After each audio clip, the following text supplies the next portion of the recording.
Hi guys, follow me on Instagram to never ever miss any of my crazy updates. Hi guys and welcome to another vlog. I am driving the Volkswagen Polo GT TDI. Yes, TDI is better than TSI, which I feel. TDI written right there. There's insulation. Motor is a little hot right now. As you can see, the front end now looks like the GTI, which has been discontinued globally in India as well. This one should have got the lights from the Vento, which means LED treatment is missing, projector setup is missing as well, but it does get the fog lights with cornering function too. Front towing hook, GT written right there. You can't make out whether this is the TSI or the TDI until and unless you come to the rear where TDI is written. The wheels are nice, these are 16 inches, and obviously it gets a side skirt as well with this black body cladding too. Someone's ripping apart an engine for sure, I can hear that. Anyways, the rear also has seen revisions to the lights along with this diffuser sort of a treatment. It says TDI right there, GT on the left side. Meanwhile, you know, press this, that opens the boot, the tailgate rather. So boot is actually decent size, I would say, but the loading lip seems a bit on the higher side, and the spare wheel isn't an alloy. Spare wheel happens to be a 14-incher, which is surprising, but the build quality is absolutely smashingly awesome. As you can see, the design of this Polo is really nice. 195, 65, actually 55, 16 are the tire sizes on this vehicle. Meanwhile, door pockets are really small. At the rear, there's not much space on offer. I really don't like this upholstery. It kind of looks weird actually. I have a knicker which is similar in terms of color scheme, but you know, they have tried to maximize space by scooping out the seat back. But if I sit inside, well, it's not really very comfortable unless and until you push forward the seats. This is actually a two-seater at best. However, you can actually make children sit at the rear. They might not be really happy with you, but hey, that's how life works. Anyways, no push button start, no keyless entry, none of that in this car. It says GT right here. This thing needs to be removed. Yeah, there it is. It says GT. Anyways, cabin, everything is so identical. There's nothing to differentiate this car. Okay, stop making sound. Here we go, turn on the vehicle. And as you can see, the quality of materials is absolutely phenomenal.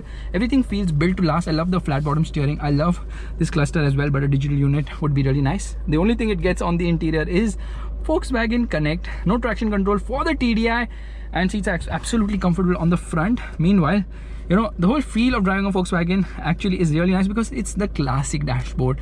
Somehow it is not aged, but we really need an updated model with the Polo, which has more than colors and more than just grille changes. Anyways, how is it to drive? Well, I'm not going to be talking much about the interior. Absolutely not, because I've already done a review of the same color GT TSI. You can just click here to see that video. Let's get riding right away. Actually driving here. Air conditioning off, first gear, revving the motor, and off we go.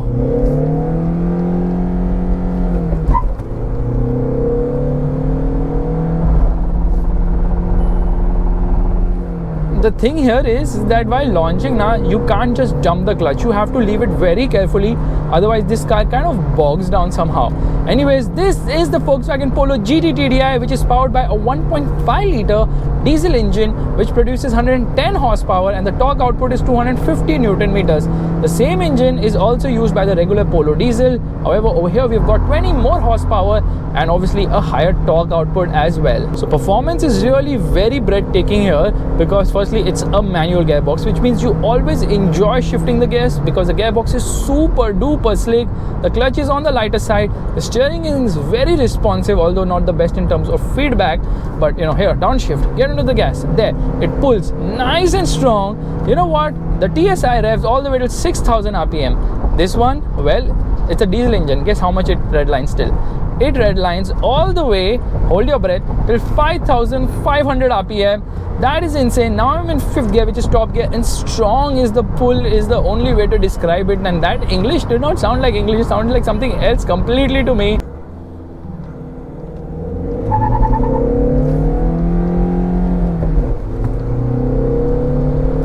The pull is really very strong indeed, and I love the fact that the mid-range is super duper strong.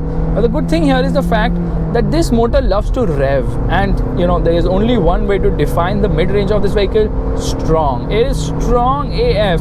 It keeps going, it pulls, it doesn't hesitate. It feels like a petrol engine, the way it wants to keep going and running all the way to 5,500 RPM for a diesel. That is maddening, absolutely maddening, the way the tachometer is pinned above 5,000 RPM half the time. Absolutely sensational, love it.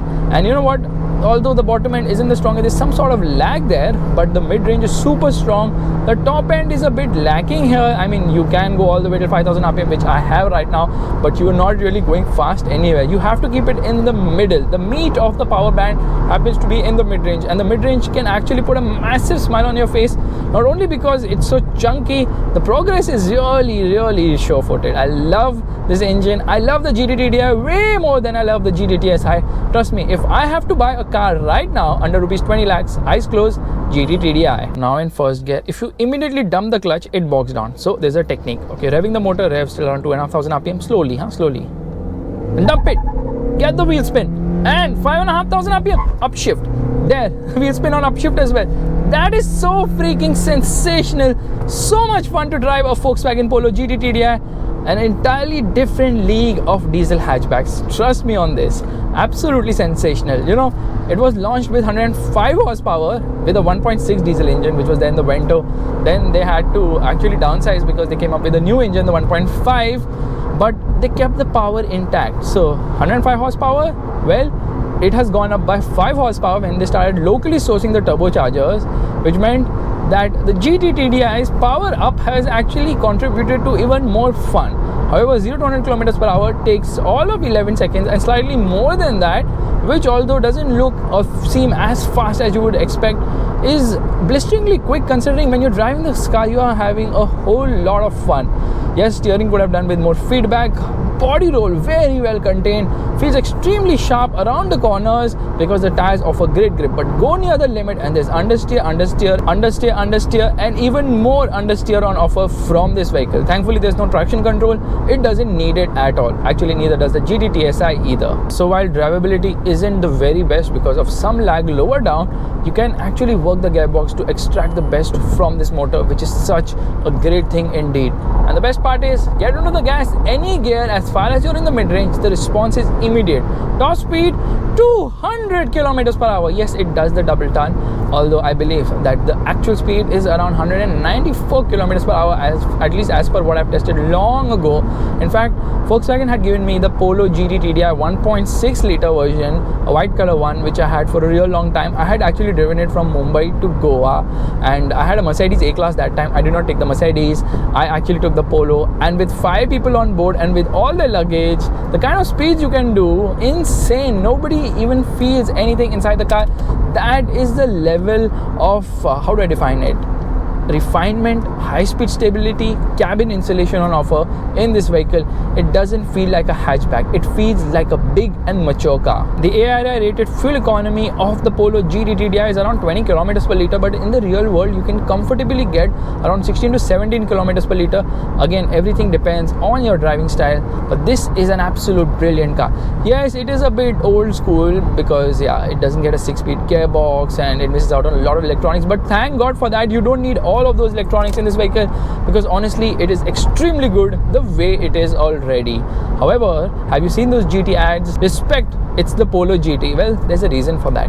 Which cars do you actually respect a lot? There are obviously vintage cars which you respect, and with the changes Volkswagen is offering on the Indian Polo, it seems like this is also going to become a vintage car, because 10 years of Polo and still we've got so little changes from the model which was launched back in 2009, which is extremely disappointing because why don't we deserve the latest generation model? I know because of that length issue and whatever, but come on Volkswagen, such a massive company which can make, the group actually can make a car go from 0 to 490 kilometers per hour. So this is a small issue you can definitely address. We really need the new Polo and we need it now.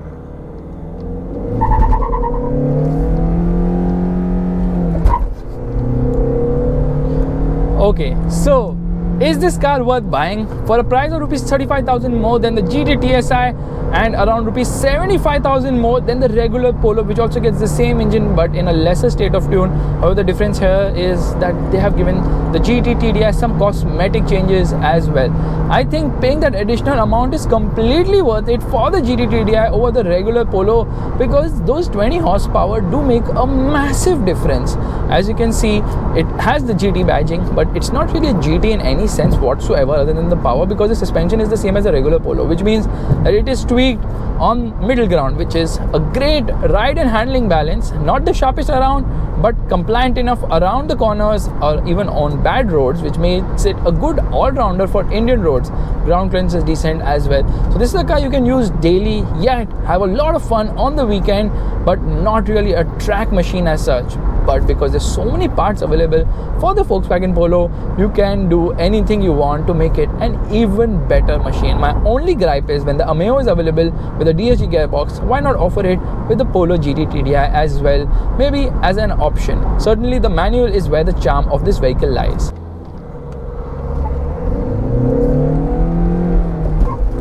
The Volkswagen Polo GT TDI is priced at rupees 11.88 lakh rupees. Yes, it is an expensive car, especially when you compare to competition, but in terms of build quality, in terms of overall quality, in terms of the way it drives, high-speed stability, the engine, the performance, each and everything, it's absolutely unmatched. The feeling of safety, the feeling of robustness, the feeling that it will never break apart is something which makes the Polo such a gem of a vehicle. Agreed, the diesel engine is loud, NVH is far from being the best, and it could have done with a lot more features, especially at this price point. But in terms of sheer driving fun, I would not pick anything else at all. Yeah, rear seat space is kind of lacking, which makes it kind of pointless. Which makes it absolutely pointless for a family hatch. But if you love driving, and if you're the person who arrives alone or arrives with a plus one, then this is the car to get without a freaking doubt.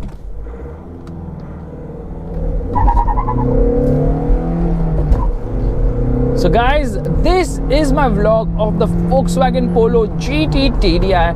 What a fab car, what a vehicle, a true enthusiast delight without even pinching the pocket due to the great fuel economy on offer. But the changes to this car are absolutely zero.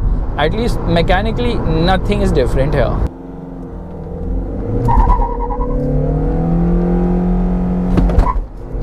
I love the gearbox, yeah, it's so slick. And OMG, going into third as well, there was a wheel spin. That is the level of performance on offer.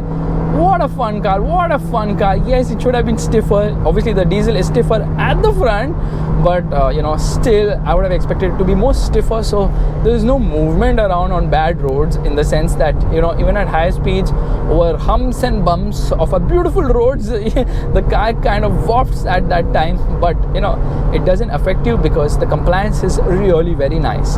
If you like this video, you know what you have to do. Give it the thumbs up, that's the like button, and also subscribe to the channel. I will see you guys in the next video real soon. Take care, bye bye.